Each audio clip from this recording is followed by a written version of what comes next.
Bien-aimés frères et sœurs, vous connaîtrez la vérité et la vérité vous affranchira. Ça, c'est pas moi qui le dis, c'est la Bible qui le dit. Mais moi, je vous dis mieux. Vous connaîtrez la vérité historique, notamment celle de vos ancêtres kémites, et vous aurez une vision globale de ce que c'est que la vraie souveraineté politique. J'ajoute, vous reviendrez à la spiritualité africaine ancestrale et vous comprendrez les enjeux de l'indépendance économique. Et pour terminer, vous accepterez votre identité culturelle kémite et vous obtiendrez deux choses. La première, c'est la paix. La seconde, c'est le développement, à une condition. L'unité de toute l'Afrique noire, l'unité de tous les Noirs du monde entier. Otep à tous, bienvenue sur la chaîne des panafricanistes par essence, par conviction et par excellence. Celle des citoyens kémites par nécessité et obligation de combat. Nous sommes une chaîne qui n'est guidée que par nos ancêtres et rien que par les ancêtres qui appartiennent à l'égrégore du monde noir. Par conséquent, nous ne croyons en aucun Dieu venu de l'étranger. Toutefois, cette vidéo n'est aucunement destinée à inciter à la haine ou à la violence, car nous menons un combat qui est d'abord et avant tout spirituel, intellectuel et démocratique. Ensuite, il est politique, géopolitique et géostratégique. Contre l'impérialisme, le colonialisme, le néocolonialisme et l'endocolonat, qui sont tous qualifiés de crimes contre l'humanité. Nous menons ce combat sur la base du principe fondamental que nous avons hérité de nos ancêtres kémites, qui est celui de la Mahat, c'est-à-dire solidarité, vérité et justice. Vous êtes donc en droit de connaître la vérité et nous avons l'obligation de vous dire la vérité, rien que la vérité, afin que justice soit rendue au continent africain. Et ça, c'est notre modeste contribution dans cette noble lutte en faveur de la souveraineté, la dignité, la solidarité et l'unité africaine. C'est exactement ça que nous appelons le panafricanisme.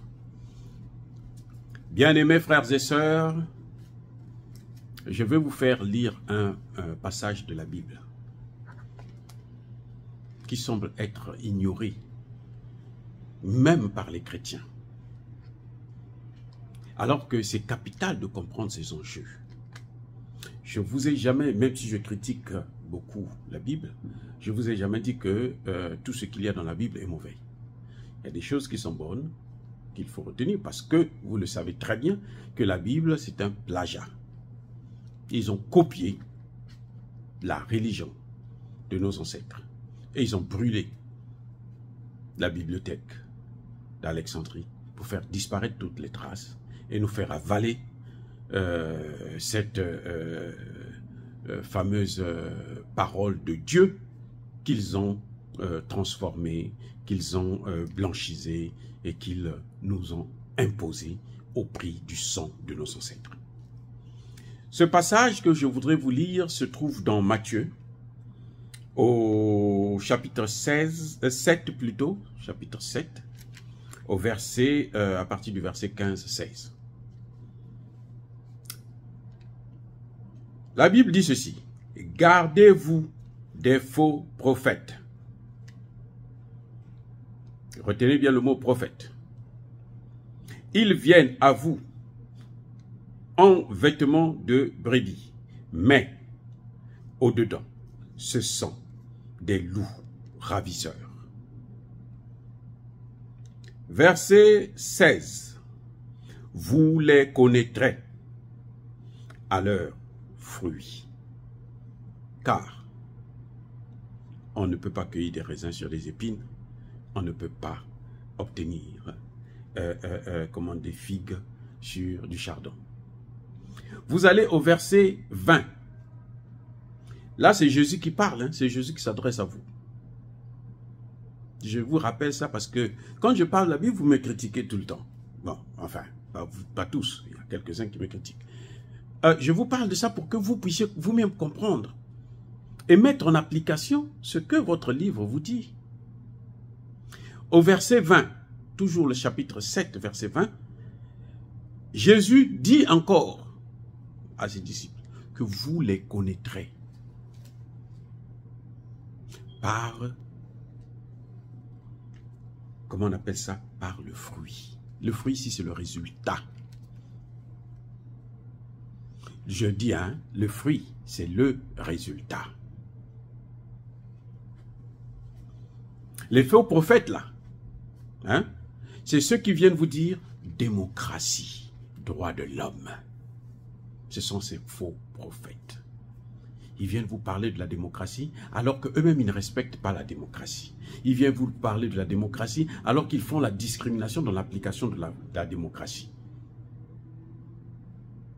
Vous allez les entendre bientôt. Comment d'ailleurs, ils l'ont fait déjà. Les États-Unis ont commencé déjà à insulter les militaires qui ont pris le pouvoir au Niger. À les critiquer. Non. Nous voulons le retour à la démocratie et tout. Alors que Boula, qu'ils soutiennent là, qui est démocrate là, ils sont à n'importe quel moment là, son élection peut être invalidée parce qu'il aurait triché. Alors que Alassane Ouattara a eu un troisième mandat qu'il ne méritait pas. Bref, ces faux prophètes-là, ils viennent vous parler des droits de l'homme. Ils viennent vous parler aujourd'hui de l'écologie, la protection de l'environnement. Il faut lutter contre le réchauffement climatique. Chez eux-mêmes, ils ont dévasté toutes les forêts. Vous croyez que quand ils produisent le vin qu'ils font là, le vin, que ce soit aux États-Unis, que ce soit en France, ce sont tous des pays, des grands producteurs de vin. Ils font ça où? Ils plantent ça dans l'air, dans l'espace, sur la terre. Ils ont dévasté les forêts pour ça. Et maintenant, nous, on nous dit, même si vous n'avez rien à manger là, souffrez, mourrez. Parce que la forêt là, il faut garder ça pour nous. Comme ça, nous, on va bien respirer. Vous voyez, c'est ça les faux prophètes. Maintenant, le résultat, c'est-à-dire que le fruit dont on parle, c'est le résultat. Comme Barkhane vient au Mali.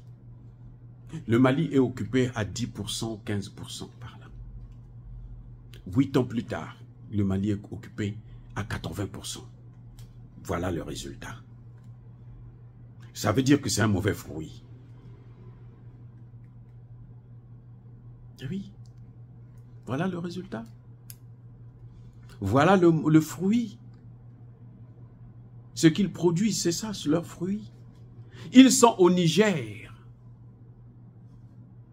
Vous avez les Américains, les Français, tous ceux qui étaient Barkhane, plus de près de 4 000, 5 000, ils sont allés au Niger. Les Français, les Américains, les Allemands, les Anglais, les Polonais, les Portugais, les Italiens, tous. Le fruit qu'ils produisent, c'est lequel? Le terrorisme continue de massacrer les pauvres Nigériens. C'est ça le fruit. C'est le résultat. C'est pour ça que j'avertis ceux qui vont se mettre à critiquer les militaires. Il est trop tôt pour les critiquer. Donnez-leur le temps de s'installer et d'apporter les changements nécessaires.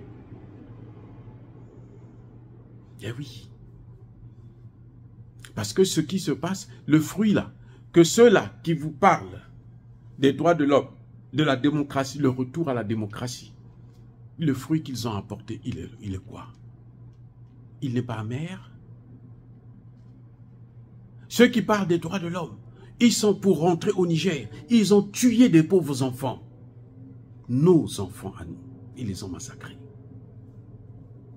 Ceux qui vous parlent des droits de l'homme, le résultat en Libye, c'est lequel? Ils étaient venus en Libye pour instaurer la démocratie, pour protéger les droits de l'homme. Qu'est-ce qu'il y a aujourd'hui en Libye? Le pillage du pétrole, le pillage des ressources naturelles, le contrôle du gouvernement et l'instabilité chronique. Ils vous parlent de démocratie, ce sont des prophètes de la démocratie. Mais le fruit qu'ils produisent, c'est lequel? Ce sont toujours des guerres, la division, la déstabilisation et le pillage systématique des ressources naturelles. Ils vous parlent, ils prophétisent sur la démocratie et les droits de l'homme. Au Congo démocratique, qu'est-ce qu'ils vous ont apporté? Ils ont apporté le M23, protégé par le Rwanda. Et le Rwanda lui-même qui est équipé par les puissances occidentales, à commencer par les États-Unis et la France. Ils prophétisent la démocratie, les droits de l'homme. On le voit au Soudan. On le voit au Soudan. Le fruit de leur travail, c'est la guerre au Soudan. Parce qu'ils veulent à tout prix chasser les Russes d'Afrique, et notamment au Soudan. Ils vous parlent des droits de l'homme. Ce sont eux qui sont en train d'envahir le Tchad. Ils vous parlent des droits de l'homme. Ils prophétisent les droits de l'homme, la démocratie. Au Niger, les Français exploitent l'uranium, volent, pillent l'uranium et viennent déverser les déchets nucléaires en plein air, ce qui entraîne des maladies de cancer en masse. Et ils vous parlent, ils vous prophétisent la démocratie, les droits de l'homme. Au Gabon, c'est pareil, le pétrole. Vous allez des zones, des villages, sont en train de disparaître. Parce qu'ils ont déversé le pétrole, les déchets du pétrole, partout.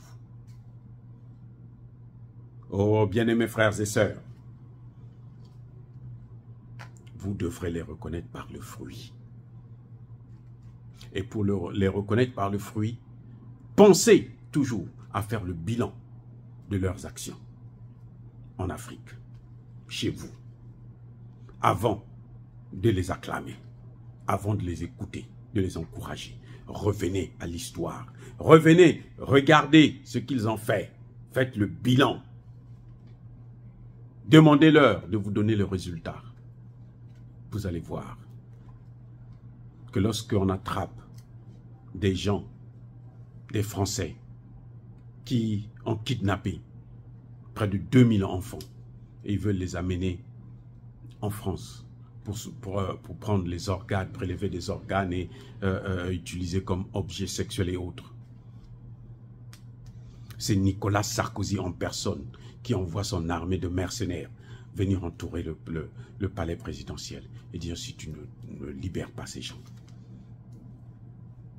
nous allons te terminer, nous allons t'assassiner. Ça, c'est leur prophétie. Et le bilan, on le voit. Oh, bien-aimés frères et sœurs, qu'est-ce que je peux dire encore de plus dans cette affaire?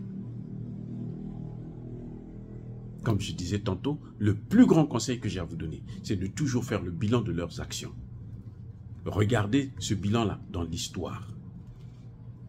Le roi Léopold II qui vient se pavaner au Congo démocratique. Tshisekedi ne lui a pas rappelé que ses ancêtres ont massacré 20 millions de Congolais dans la sous-région. Et oui, c'est ça. C'est ça les faux prophètes.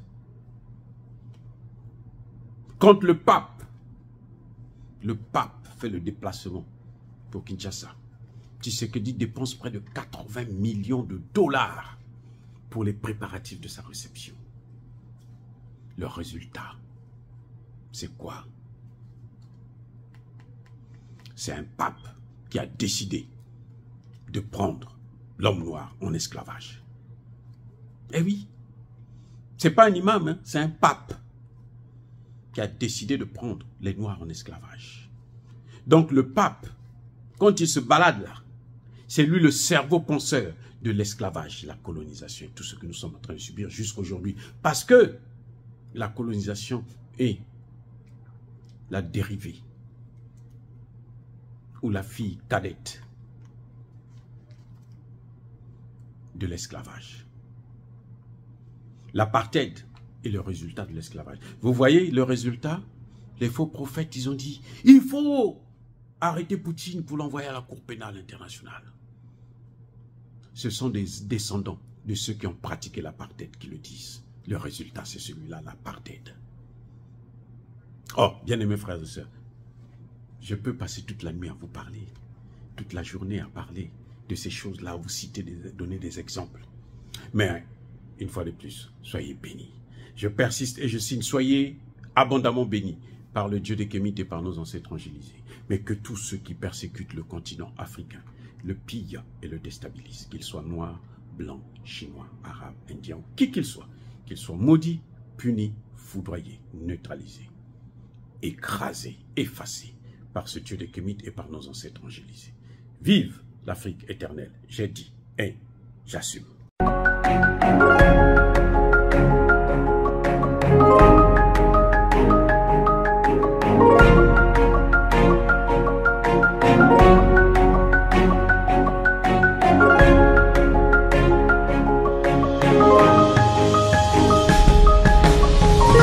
Eux, ils marchent par la foi et non par la vue.